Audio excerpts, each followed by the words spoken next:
Hello and welcome. It's Way here, priestess, ascension guide, keeper of libraries. And welcome to today's transmission. And this dropped in earlier this morning. And I was wondering, where am I going to share this? And I'm like, okay, yeah, it's for YouTube. And I really want to share and start talking about how honoring the feminine really opens doors, right? Like those who honor and bless the feminine receive. This is just a universal principle. And this is something that most people don't often start working with until much later in their journeys when it comes to manifestation and creation, right? Like this is something that is a temple secret, is a temple code. But not that it should be, but it's something that, of course, was practiced in the sacred feminine temple. And so let's get into it. So what happened was this personal anecdote inspired this. So yesterday, I was just feeling into what's my next move, right? Because I'm always guided, I'm always led. I was feeling into money. There were some bills that I had that I hadn't yet paid, and I was just feeling like I wasn't supposed to pay them at that time, right? It just felt like right now isn't the time to put the money in these categories. So I was like, well, I feel a lot of resistance there. Why? What's going on? And then I got a download that my money is first.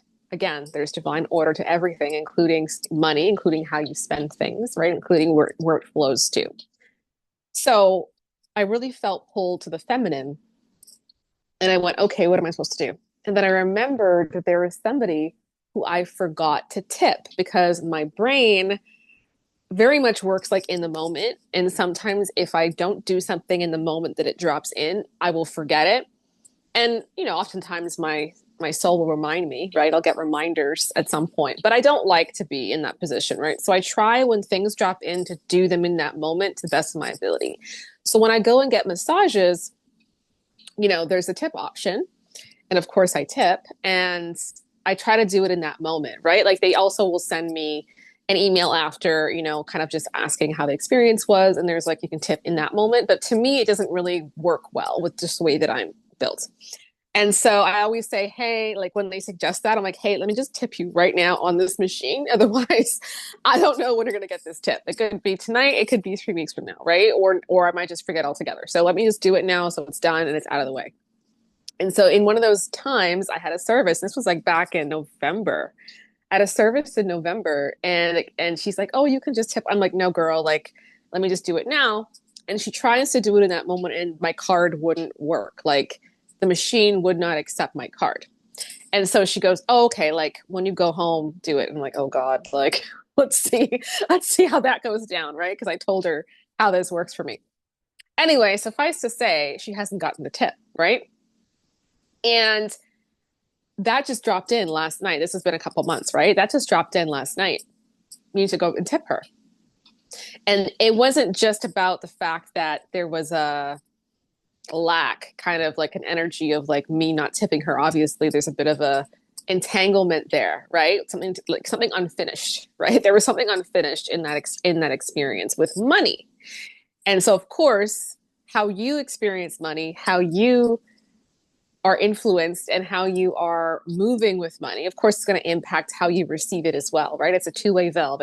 There's two sides to every coin. So when you're thinking about money and maybe you're wondering about receiving more, well, where have you not maybe given? Or maybe there's something to look at there, right? Or if you were thinking about, well, I want to give properly, where are you not receiving, right? Like there's the double side of the coin. So I say all that to say, I get home or I'm in my home, I get this download to go tip her. So I'm like, okay, in this moment, let me go close that loop, right?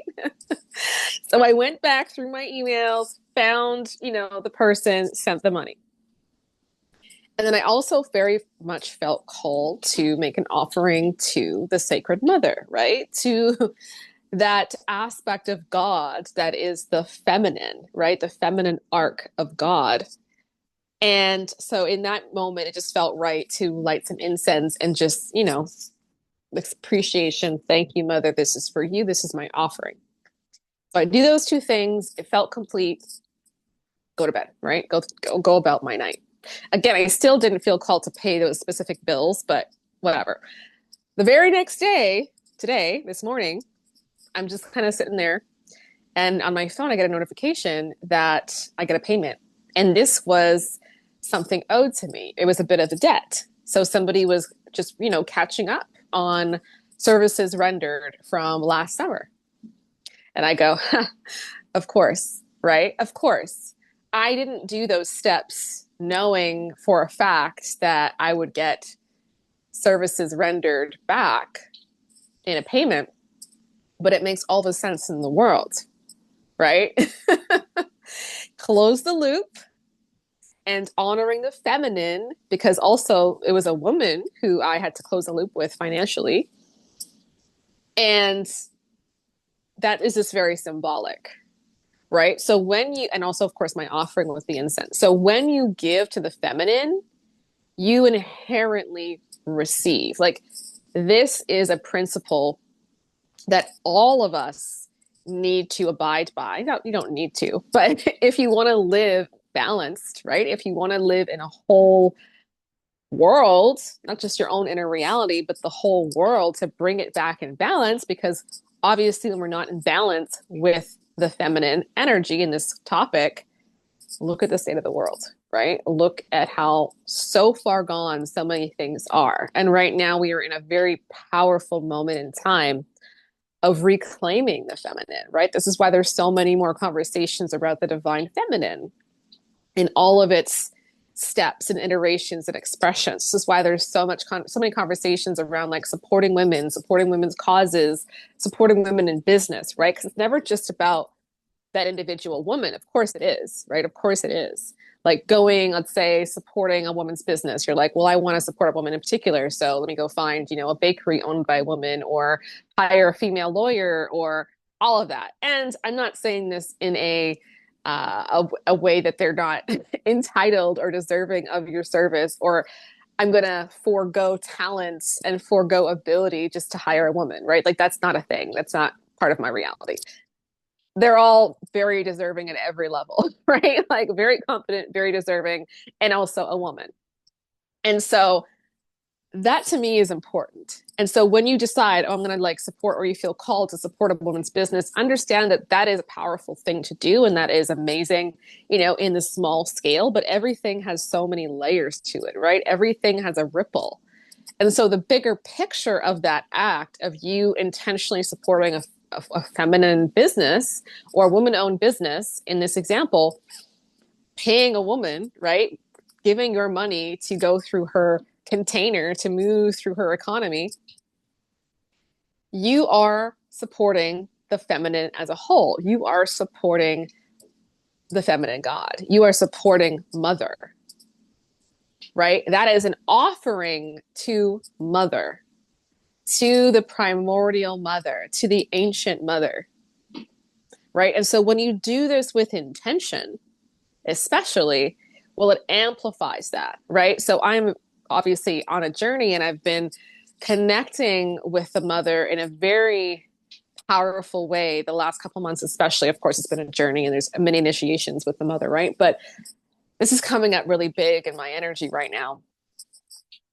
And so for me to intentionally engage and give and support and acknowledge and appreciate the feminine through these acts, through the way I'm moving money, through the way that I'm showing up to devote, to show devotion, to show appreciation, that is a really big deal. It's a total energy shift. And it also like pulls you out of the toxic masculine paradigm, right? And the structures and the systems and all of that has resulted from men being fractured, right? Because this is not actually how men are, right? The the toxic masculinity is not actually how men are. That's how fractured men operate. That's how men who are in shadow, who are mind controlled, essentially, behave, right? And so there has been systems that have propped this up, and propagated itself. And so it's a whole, chicken and the egg, who started what, right? It's like, that's a whole other conversation. But in this moment, by appreciating the feminine, by appreciating the goddess, you inherently begin to dismantle those structures in this act. Like, it's a very sacred act. It's a very rebellious act. It's a transformational act. It changes so much, right? And then at a personal level, you receive, because the feminine, that's what she does, right? The man gives a woman sperm, he receives a child, he receives a whole being in return, right? You give a woman a bag of groceries, you get a home cooked meal. You get love that you can eat, you can quantify it. These are just some basic examples, but this is what the feminine does. Whatever she receives, she multiplies and expands. She is all. She is creation itself, right? She is the portal. She is the vessel. And we need to honor her. And in honoring her, she inherently gives to you. But that's not why, that's not the primary reason we do it, right? We can do it and understand that in doing this, of course, my life improves, right? Like watering, when you water the garden, of course, the plants themselves grow, but then you also receive, the fruit, you receive the veggies that they also grow, right? It's a self-sustaining model.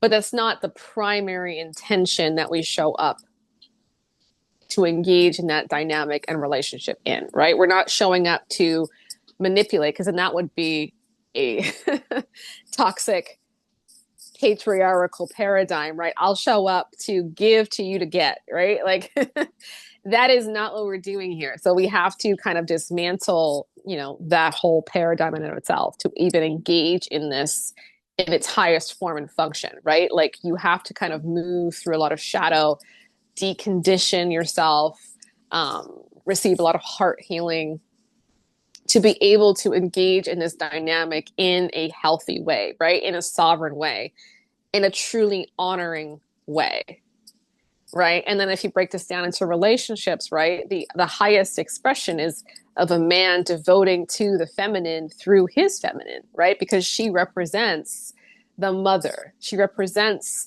the lover, she represents the goddess, right? She represents those ideals when she is, as whole as she can be in that moment, when she is on her sacred journey, especially.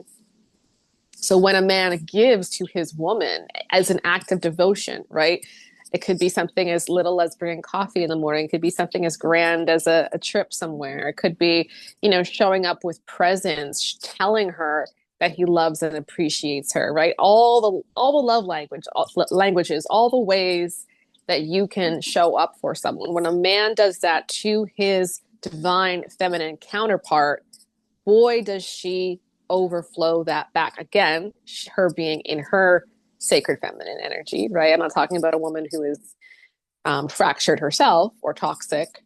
More, fractured is more the accurate term, who's still operating in mostly shadow. That woman may not reciprocate, right? But I'm talking about a woman who has done the work, who is whole, right? When you give to her, boy, does she multiply it back to the man, to his family, to the home, to the container that he has provided. It's just law. It's just the way that it goes. And so it was very just in my face. This example just was so in my face and so instantaneous. Again, me not demanding that was the outcome, but knowing that it's an inevitability, right? It's like 1 + 1 = 2. When you devote to the feminine, and me being a feminine, I can still devote to the feminine, not just through my own practices of, getting massages and working on my own self-esteem, self-image, self-worth, pouring into myself, having healthy boundaries, right? Cutting off any parasitical people or places or energy, right? Like all of that is honoring the feminine God through myself. But there's also another level of when I then move outwards, right? When I model that outwards and I go, okay, I'm honoring the feminine. Even though I am the feminine, I'm still honoring the feminine by having this devotion, by having this ritual, or maybe it's an altar, or however that might, crystallize for you. So, of course, let yourself be guided in how that wants to happen. But I just want to invite you to step into this more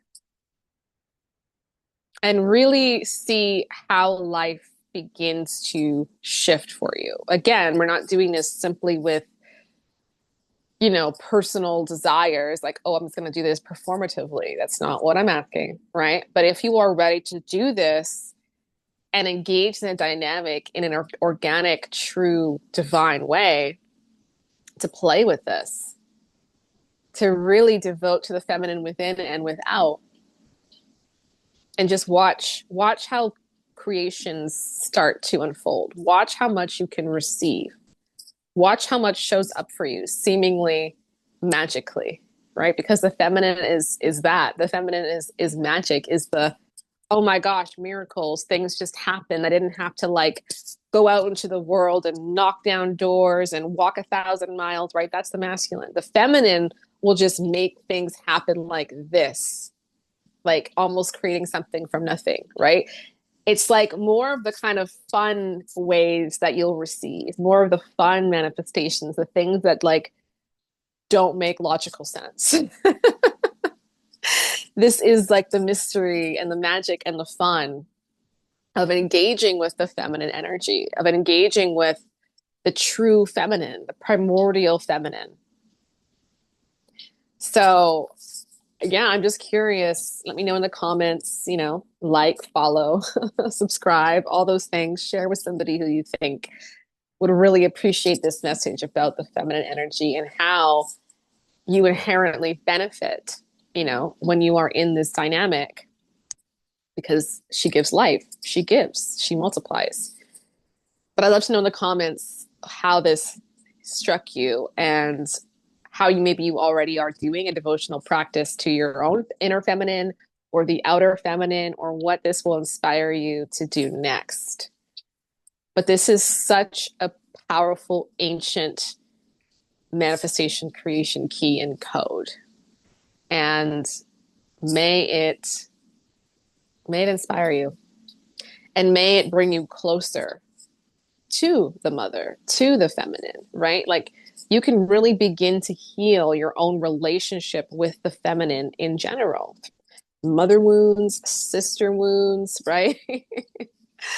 Relational wounds with the feminine, like all of this stuff begins to surface and can be transmuted when you also engage in it, right? So it's so multifaceted and such a powerful tool, such a powerful way of living, really, when you engage in this in the right way, with the right intentions from a pure heart. And that's really the most important piece here. So that's all for now. I will talk to you soon.